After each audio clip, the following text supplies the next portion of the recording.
December 22, 1944. The Ardennes forest. German artillery is pounding American positions in what will become the bloodiest battle of World War II.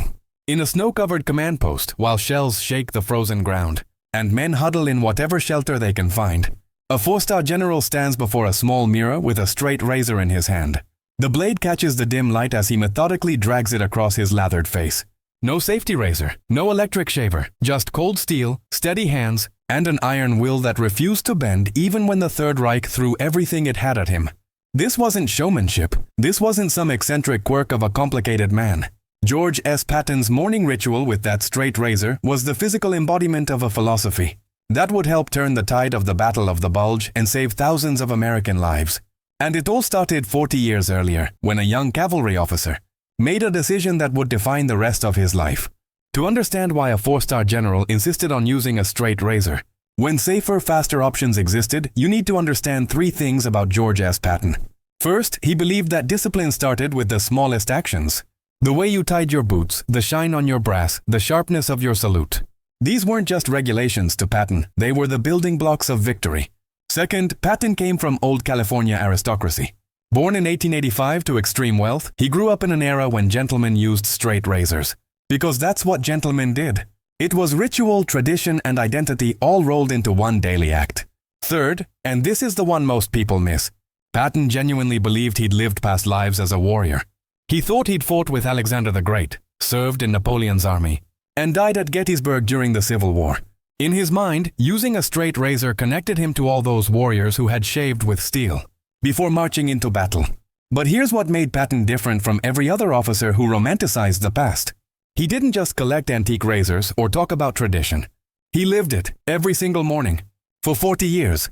Through the Mexican border campaigns, through World War I, through the blazing heat of North Africa, through the brutal winter of the Bulge, that razor went where Patton went. And when his staff officers asked why he didn't just use the safety razors that Gillette had specially made for the military, razors that were faster and couldn't cut your throat if your hand shook during an artillery barrage, Patton had a simple answer. He said a man who couldn't control a blade against his own throat had no business controlling an army in battle. George Smith Patton Jr. was a walking contradiction wrapped in polished leather and topped with a helmet bearing 4 stars. He was born November 11, 1885, into such privilege that his childhood bedroom was larger than most soldiers' entire houses. His family expected him to be a gentleman scholar. Instead, he became a warrior who read Latin, wrote poetry that nobody thought was very good, and prayed to God every morning and night while cursing like a demon possessed. Every other hour of the day, he struggled with what we'd now recognize as dyslexia. Reading was torture for him until age 12. But once he learned, he devoured military history like a starving man at a feast. By the time he entered West Point in 1904, he could quote Julius Caesar in the original Latin and describe Napoleon's campaigns with the detail of someone who'd actually been there, which he half believed he had been. At West Point, Patton established the routine that would define his life. He rose before dawn. He shaved meticulously with his father's straight razor, a gift that came with explicit instructions on how a Patton man prepared himself for the day. He drilled, he studied, he pushed himself harder than any instructor pushed him. His classmates thought he was intense. His superiors thought he was promising. Nobody thought he was normal. He graduated in 1909, not at the top of his class but high enough, and immediately set about making himself into the kind of warrior he'd read about in those books. He competed in the 1912 Olympics in the modern pentathlon, representing the United States Army. He finished 5th overall, and convinced himself he would have won if they'd judged more accurately on the shooting range. That conviction, that absolute certainty in his own abilities, would become his trademark. In 1913, Patton did something that revealed the core of who he was. He designed a new cavalry saber. Not just selected one from existing models, he actually designed it. He studied French cavalry techniques, analyzed the physics of mounted combat, and created what became known as the Model 1913 Cavalry Saber, or simply the Patton Saber. It was longer and more balanced than previous designs, meant for thrusting rather than slashing. The Army adopted it. That's the kind of man Patton was. He didn't just want to use the tools of war, he wanted to perfect them. And that same obsessive attention to detail that he applied to designing swords, he applied to every aspect of his life, including how he shaved. Because in Patton's mind, a soldier who was sloppy in small things would be sloppy in big things, and sloppiness got men killed. When World War I broke out, Patton begged General John "Blackjack" Pershing to take him to France. Pershing, who'd known Patton from the Pancho Villa expedition in Mexico, agreed. In November 1917, Patton became the first officer assigned to the brand new U.S. Army Tank Corps. He was 32 years old, a major, and he'd just been given command of a weapon that most officers thought was a ridiculous novelty. Patton saw its future. He organized, trained, and personally led American tank units into battle. In September 1918 at Saint-Mihiel, he was wounded by machine gun fire at the Meuse-Argonne offensive and lay in a shell hole for hours, refusing evacuation until he'd reported to his commander. This wasn't bravery, this was pathology. Patton believed that warriors died in battle, and he was genuinely disappointed when he didn't. That disappointment would haunt him for the rest of his life. Because deep down, Patton didn't just want to win battles. He wanted to die heroically in one. But instead, he survived, and surviving meant he had to keep shaving every morning. Between the wars, Patton faced a problem that would break most men: peace. The United States military shrank dramatically after 1918. Promotions froze, funding dried up. Patton, who'd been a temporary lieutenant colonel during the war, reverted to his permanent rank of captain. For a man who believed he was destined for greatness, who'd tasted combat and found it intoxicating, peacetime was a prison. He was stationed at Fort Myer in Virginia, which put him close to Washington. But far from any action, he threw himself into polo, fox hunting, and the social scene of the nation's capital. He and his wife Beatrice fit perfectly into that world of tennis matches and yacht clubs and lavish parties. But beneath the polished surface, Patton was rotting from frustration. Every morning he maintained his routine. 5 a.m., sometimes earlier. The straight razor ritual had become even more elaborate. He'd strop the blade himself, 50 strokes on the leather, the rhythmic sound echoing through the house. Then the careful application of hot lather. Then the slow, methodical strokes of steel across skin. It took 20 minutes when a safety razor would have taken 5. But those 20 minutes were Patton's meditation, his connection to discipline. When everything else in his life felt undisciplined, his career was stagnant. His country had turned away from military preparedness. And Patton watched Europe slide toward another war, knowing he was stuck commanding a cavalry regiment. When the future belonged to tanks, he aged. His uniform from West Point didn't fit anymore. His hair thinned and grayed. On his 50th birthday in 1935, Patton refused to get out of bed. One of his daughters later recalled that he looked heartbroken, like a child whose favorite toy had been taken away. Because he was turning 50 and he still hadn't won his war. But Patton never stopped training himself. He never stopped reading military history, and he never stopped that morning ritual with the straight razor, because Patton understood something fundamental about human nature. When everything else is uncertain, when your career is stalled and your purpose unclear, you control what you can control. And every morning Patton controlled that blade. He mastered that small act of discipline as practice for the larger acts of discipline he believed were coming. He was right. In 1940, when the United States finally began mobilizing as war loomed, Patton was promoted to brigadier general and given command of an armored brigade. Everything he'd studied, everything he'd prepared for, suddenly became relevant. The tanks he'd championed in World War I were now the future of warfare. The aggressive tactics he'd advocated were exactly what America needed. At 55 years old, when most officers were thinking about retirement, Patton was finally getting his chance. Then came December 7, 1941, Pearl Harbor. The United States entered World War II, and Patton was promoted again. This time to Major General. He established the Desert Training Center in California, where American troops learned to fight in conditions similar to North Africa. Patton drove them hard, too hard, some said. He fined officers for minor uniform violations. He inspected shaving standards personally. He made his men practice saluting until their arms ached. And every morning, at his headquarters, Patton himself woke before dawn and shaved with his straight razor. Because the training center wasn't just for the troops. It was for him. He was training himself through that daily ritual to maintain discipline when everything around him was chaos. In November 1942, Patton led the Western Task Force during Operation Torch, the invasion of North Africa. The Americans landed at Casablanca facing Vichy French forces, who'd allied with Germany. It was Patton's first real command in combat since World War I. 24 years. And when victory came, when Patton stood on African soil with his army behind him, he'd been awake since 5 a.m., freshly shaved with his straight razor, ready to face whatever came next. North Africa taught Patton what kind of commander he really was. After American forces suffered embarrassing defeats at Kasserine Pass in February 1943, General Eisenhower gave Patton command of 2 corps with explicit orders to restore discipline and fighting spirit. Patton arrived and immediately implemented what his troops came to call the Patton system. Mandatory helmets, even behind the lines, ties and leggings worn at all times, fines for uniform violations, $50 for officers, $25 for enlisted men. And shaving, daily shaving, no exceptions. Troops hated it.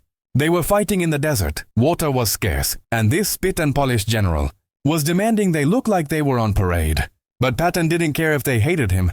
He cared that they won.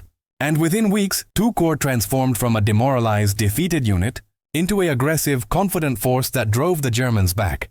The shaving requirement wasn't arbitrary. Bill Mauldin, the famous Stars and Stripes cartoonist, later drew his characters Willie and Joe as deliberately scruffy combat soldiers, directly mocking Patton's grooming standards. Patton was furious. He saw those cartoons as an attack on discipline itself. He actually ordered Mauldin to report to his headquarters and tried to intimidate the young cartoonist into toning down his criticism.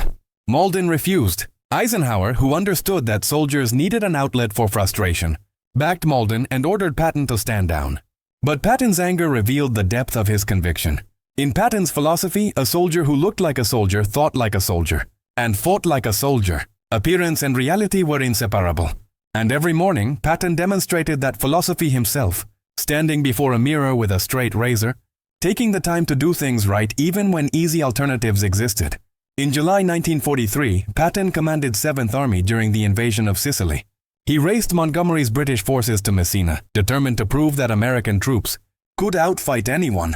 He drove his men relentlessly. He visited the front lines constantly, exposing himself to enemy fire in ways that terrified his staff officers. And then, in August, he destroyed his own reputation in 2 hospitals within a week. At the 15th Evacuation Hospital on August 3rd, Patton encountered Private Charles Cool, who was being treated for what the medical officers called battle fatigue. Patton saw a young man with no visible wounds sitting while brave soldiers lay bleeding nearby. Patton asked what was wrong. Cool said it was his nerves. Patton exploded. He called Cool a coward, slapped him across the face with his gloves, and kicked him out of the tent. A week later, at the 93rd Evacuation Hospital, Patton repeated the performance with Private Paul Bennett, who was crying. Patton slapped Bennett, drew one of his famous ivory-handled pistols, and threatened to shoot him right there. The slapping incidents became a scandal that nearly ended Patton's career. Newspaper correspondents reported it. Congressmen demanded his removal. Eisenhower, who desperately needed Patton's tactical brilliance but couldn't ignore such a public breach of conduct, privately reprimanded him and forced him to apologize to everyone involved. Patton did apologize, grudgingly, but he didn't apologize for his philosophy. He genuinely believed that battle fatigue was often malingering, that men needed to be tough, that sympathy for weakness undermined the will to fight. Modern understanding of combat trauma proves Patton was wrong about the psychology. But he wasn't wrong about discipline. And that's the complexity of Patton. He could be simultaneously brilliant and terrible, effective and cruel, visionary and blind. The same man who slapped soldiers for breaking under unimaginable stress was the same man who shaved with a straight razor at 5 a.m. Because discipline couldn't be selectively applied. You were either disciplined in everything, or you were disciplined in nothing. For 11 months after the slapping incidents, Patton didn't command troops in combat. Eisenhower used him as a decoy for Operation Fortitude, the Allied deception campaign for D-Day. The Germans so feared Patton that simply placing him in command of a fake army group in southeast England convinced Hitler that the invasion would come at Calais rather than Normandy. Patton paced and fumed and gave speeches and maintained his morning routine. The straight razor, the hot lather, the steady hand. He was 58 years old now, convinced his career was over, watching younger generals lead the invasion of France without him. But in August 1944, Patton finally got his command. Eisenhower gave him 3rd Army, told him to break out of Normandy and liberate France, and then essentially turned him loose. Patton exploded across France like a man possessed. His tanks covered ground so fast that supply lines couldn't keep up. In 1 month, 3rd Army advanced 400 miles, liberated dozens of French cities, and captured over 100,000 German prisoners. Patton was finally fighting the war he'd been born to fight. And every morning, no matter where his command post was, no matter how close the fighting, he rose early and shaved with his straight razor. Because discipline didn't take days off. December 1944, the weather in Europe was brutal. Freezing rain, deep snow, and clouds so thick that Allied air power was grounded. Patton's 3rd Army had been driving east toward the Saar River, preparing to smash through the Siegfried Line into Germany itself. Supply lines were stretched thin, fuel was rationed, ammunition was running low. But Patton kept pushing because pushing was what he did. On the morning of December 16th, Patton woke before dawn in his headquarters. In Nancy, France, he performed his usual ritual. Straight razor, hot lather, methodical strokes. Outside, the temperature was below freezing. Inside, Patton's staff had more immediate concerns than their general's shaving habits.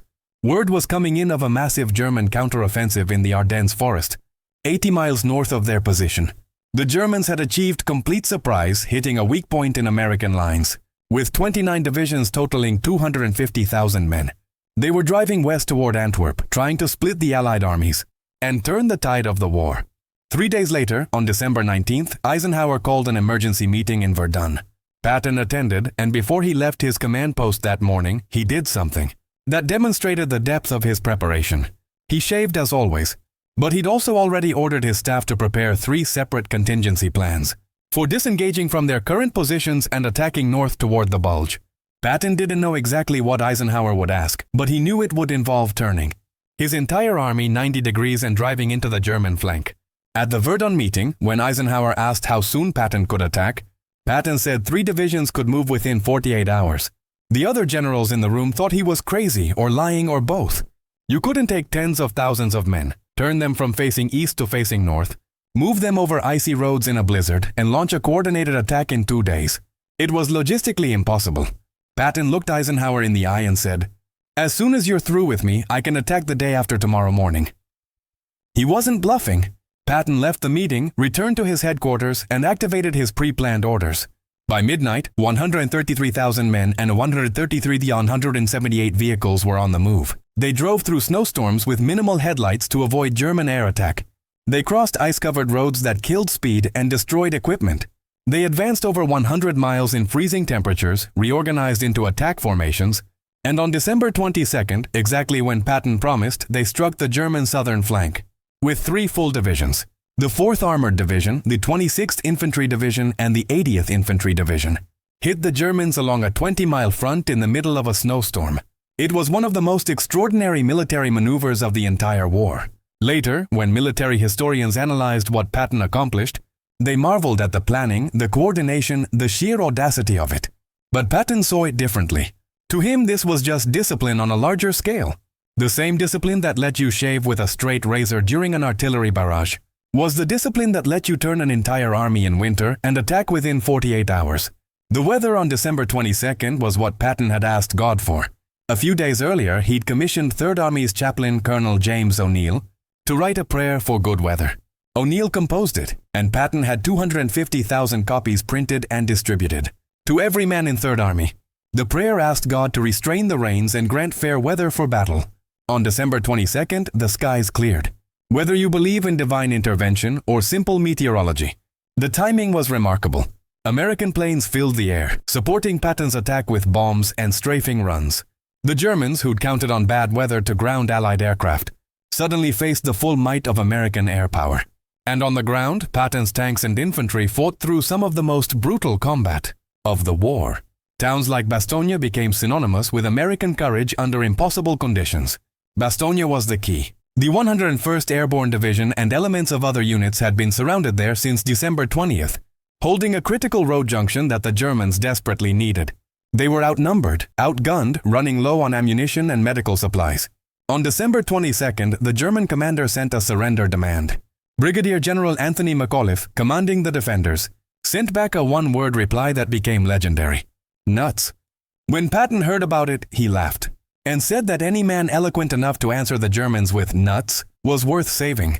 On December 26th, Patton's 4th Armored Division broke through to Bastogne, creating a narrow corridor into the besieged town. Patton himself drove through that corridor in a jeep, passing close enough to German positions that his staff officers were terrified. He personally pinned the Distinguished Service Cross on General McAuliffe. And the day before, on Christmas morning, Patton had risen at his usual time, stood in his headquarters tent while German shells still fell in the distance, and shaved with his straight razor.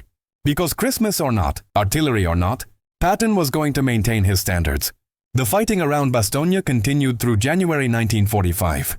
Brutal urban combat in freezing conditions that soldiers would remember for the rest of their lives. Patton later compared it to Gettysburg, the Civil War battle that had killed his great-uncle. By the time the Bulge was finally eliminated in late January, American casualties exceeded 89,000 men, with 19,000 killed. German casualties were even higher, over 100,000, and Germany lost tanks, aircraft, and fuel it could never replace. Hitler's last gamble in the West had failed, and Patton's rapid response had been crucial to that failure. Eisenhower, who'd questioned whether Patton could control himself after the slapping incidents, privately admitted that Patton's performance during the Bulge was magnificent. Patton received his 4th star in April 1945, becoming a full general, just weeks before Germany surrendered. It was everything he'd wanted, and it came too late to matter. The war in Europe ended on May 8, 1945, and Patton, who'd spent his entire life preparing for battle, suddenly had no one left to fight. His post-war career was brief and troubled. As military governor of Bavaria, Patton made inflammatory statements about the Soviet Union and questioned denazification policies. He saw the Soviets as the next enemy and wanted to keep fighting, this time against communism. Eisenhower relieved him of command in October 1945. Patton was devastated. He'd survived decades of combat only to be fired during peacetime. On December 9, 1945, Patton was riding in a staff car near Mannheim, Germany, when it collided with an army truck. The accident was minor, but Patton suffered a broken neck and was paralyzed from the neck down. He lingered for 12 days at a hospital in Heidelberg, conscious and aware that he was dying. On December 21, 1945, George S. Patton died of a pulmonary embolism. He was 60 years old. He never made it home. They buried him in the Luxembourg American Cemetery among 5,000 men of Third Army, who died under his command. His grave marker is simple, white marble like all the others, marked with a cross and his name and rank. No special monument, no separate memorial, just Patton lying with his soldiers. That was fitting, because for all his flaws, for all his controversy and ego and complicated relationship with glory, Patton understood what connected him to those men in a way that transcended rank. Discipline, the daily choice to do things right even when no one was watching, even when easier options existed, even when the outcome seemed small. Patton shaved with a straight razor for 40 years, not because he was showing off, but because that act of self-control was practice for larger acts of self-control. The discipline to wake before dawn in comfort and in combat. The discipline to maintain standards when everyone around you wanted to lower them. The discipline to turn an army in winter and attack when others said it couldn't be done. His legacy is complicated. Patton was undeniably brilliant as a tactical commander, and his aggressive style saved lives by ending battles quickly. He was also undeniably flawed as a human being, prone to outbursts, convinced of his own destiny to the point of arrogance, and sometimes cruel to the men under his command. Modern military culture has moved beyond Patton's harsh disciplinary methods, recognizing that effective leadership requires empathy as well as strength. But the core principle Patton demonstrated, that discipline in small things builds capacity for discipline in large things, remains relevant. The straight razor was never really about shaving. It was about making a choice every morning to do something difficult, and doing it right. That's the lesson that transcends Patton's era and his controversies. Excellence isn't an act, it's a habit. And habits are built one morning at a time. Here's what the straight razor really meant. It meant that for 20 minutes every morning, no matter where he was or what was happening, Patton had complete control. The blade didn't care if you were winning or losing. It didn't care if your career was stalled or soaring. It required the same steady hand, the same focused attention, the same willingness to accept that one mistake could draw blood. That's a powerful metaphor for leadership itself. You can't control whether the enemy attacks. You can't control the weather or the supply lines or the decisions made above your rank. But you can control how you show up. You can control whether you maintain your standards when maintaining them is inconvenient. You can control whether you do the difficult thing or the easy thing. We live in an era of convenience. Electric razors take seconds. Disposable razors require no skill. We've optimized comfort and minimized effort in ways Patton couldn't have imagined. And maybe that's progress. But maybe something's also been lost. Because when everything is easy, when every task has been made foolproof and instantaneous, we don't develop the kind of discipline that comes from doing difficult things daily. We don't build the mental and physical toughness that emerges from voluntary challenges. Patton would have seen our modern conveniences and our modern complaints about stress and difficulty with equal contempt. Not because he thought comfort was bad, but because he understood that humans need resistance to grow. The straight razor provided resistance. It required mastery, and mastery of small things prepared you for mastery of large things. This isn't nostalgia for a harder past. This is recognition that the tools we use shape the people we become. When Patton chose to shave with a straight razor every morning for 40 years, He was choosing to remain dangerous. Not dangerous to others, though he certainly was that. Dangerous to comfort, to ease, to the slow erosion of standards that happens when no one's watching. He was choosing to stay sharp, literally and metaphorically. And when the moment came, when history needed someone who could turn an army in winter and attack within 48 hours, that choice mattered. The discipline built through 10,000 mornings of dragging steel across his face translated into the discipline required to coordinate 133,000 men across 100 miles of frozen roads. Patton proved that how you do anything is how you do everything. The question isn't whether you should start shaving with a straight razor. The question is whether you have anything in your life that serves the same purpose.